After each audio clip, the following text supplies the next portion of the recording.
right? I mean, that's pretty... No one's saying it now, so it's hard to tell, but... Yeah. Great. 1, 2...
First take, just kidding, we played it about 1,000 times before this. First recorded take, though. Yeah, so there, recording. Yeah. It's so wide, I gotta get really close. Really, yeah. It's pretty wide.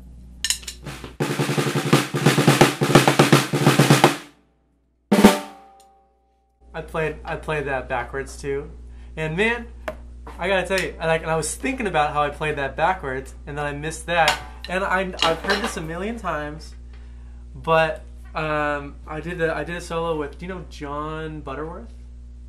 I know Dean Butterworth. I don't know John. He's a drummer, and he was telling me something that one of his teachers told him a long time ago, and he said, if you mess up on something, or if you do something that you don't like, whatever, and if you're thinking about it, the instant that you're thinking about it, you're already 2 bars behind wherever you should be. Yep. That's true. And like, it's so true, and I know that it's true, and half the time I've been able to like be aware, like, oh, I didn't do that thing right, I didn't play what I wanted to play right there, and I'm able to go like, oh well, and I just let it go. And sometimes I'm still thinking about it, and if I'm thinking about it on the next bar, I'm gonna mess something up the bar after that. Every time. And all I can think about, like, I remember sitting there and having John say, you know, you gotta just let go, and he says, not that I'm able to do that all the time, but I just know that that's what you're supposed to do. Right. And that's all I can think about every time I do that now. And I'm like, man. Yeah. It's, when I was studying with Evan, one of the things that, like, made such a huge impression on me was he talked about releasing judgment. Like, because maybe your instant thought was, ooh, that was bad. Or like, maybe not that it was bad, but you're like, I didn't want to do that. But that's a judgment in and of itself. And he was just like, instead of saying the word bad, or even the word good, like when it's good, like just say, oh, that was interesting, and move on. Because something being interesting leaves it open to become something else. If you label it, if you maybe did something else, like let's say this was an actual take or whatever, and you look back and you go, oh, that was actually something that sounded really cool, I could go in. Maybe it's not correct, but even saying that in the moment, like, oh, that was wrong, it's just like it labels it as this bad thing, and then again you're stuck in that moment of judgment and you can't move on. And so something that helped me through was him saying, like, oh, just say, oh, that was interesting, because interesting is neutral. Interesting, yeah, and interesting releases you to be able to like move on. Like, oh, that was interesting, and then you can still be in the moment of where you need to be on the page, or in the, on stage or whatever. So that's a big thing for me. And again, I don't always do it because we're human and we fall back into these, like, very judgmental places in our playing, because, you know, we want to do good, and that's, you know, the goal is to do good and to not do bad. But if everything's neutral, everything becomes fair game. If I do something and, like, maybe it's a mess up, I can now look back at that, since I didn't judge it, and go, oh, that was actually, like, really cool, let me work that out. And maybe next time I can actually, that can become a part of what I do. That happened last night when I was like recording something in here last night, and I fell into this thing, and, like, you know, sometimes your limbs do things, again, in the wrong spot, but I was in a good mindset last night, and I was just like, that was, like, really, like, I want to make that work. Like, instead of it being something that was, like, you know, like, I was just looking for balance, it, like, fell on a weird spot on my snare drum, and I was just like, oh, like, what if I, like, flammed my, you know, my foot with my hands in a fill? And then I started working that out last night. And so it became this open thing. I'm very long-winded.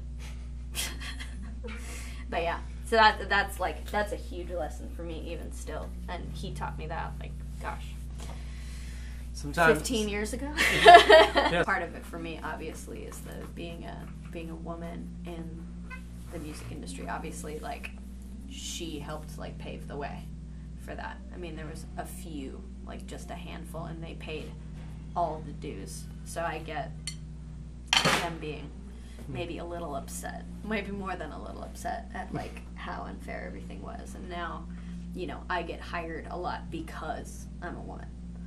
And now it's kind of flipped to the other side, and I get some guys telling me, like, oh, I wish I was a girl, like, I'd get more gigs. I'm like, would you?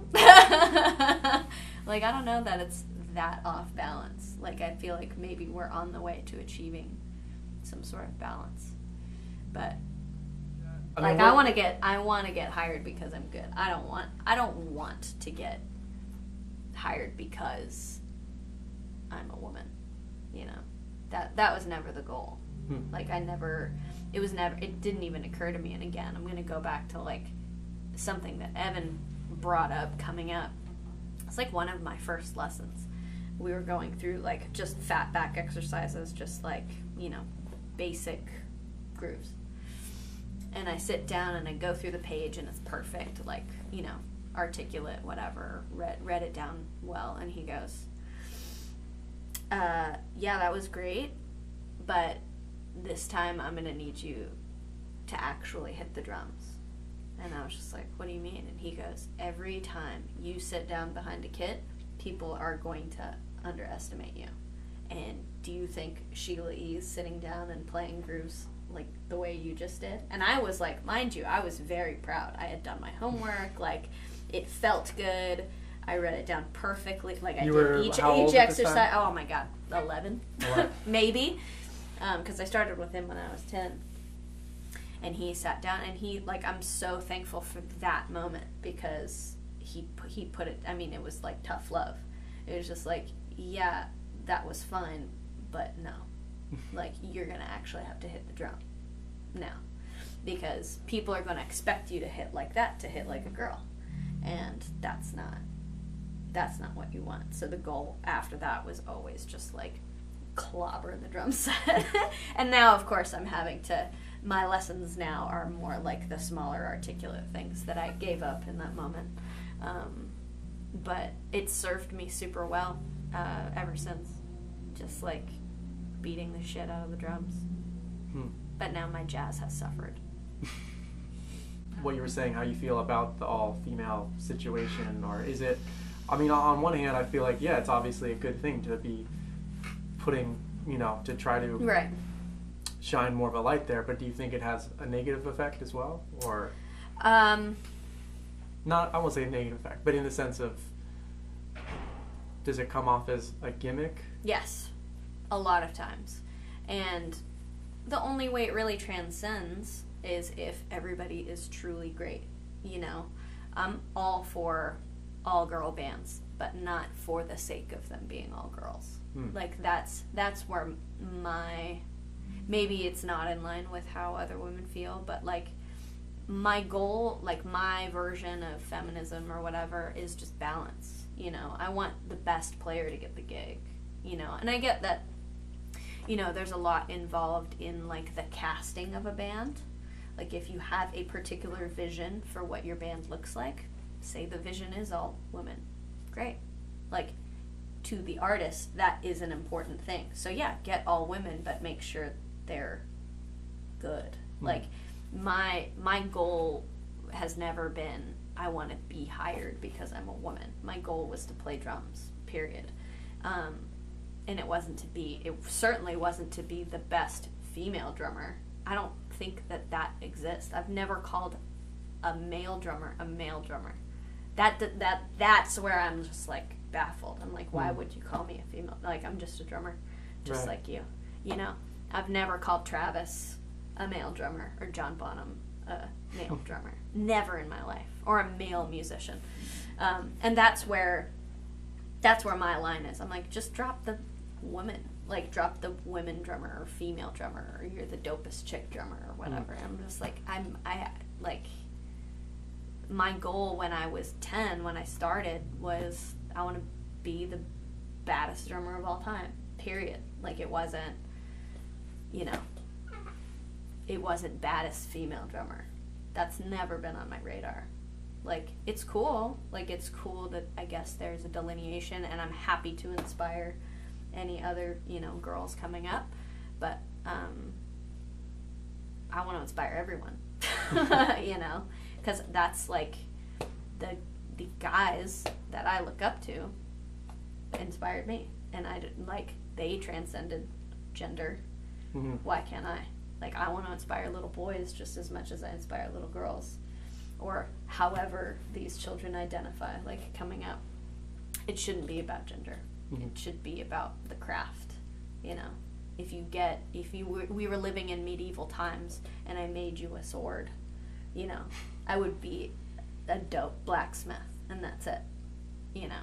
Or if I made you a great pair of boots, I'd be a great cobbler, period. It wouldn't be like female cobbler, right, female blacksmith. It would be like, oh, you're great at your craft, you're great at making this thing. I want that. I want a Valerie Franco sword or Valerie Franco boots. Now I want to make boots and swords.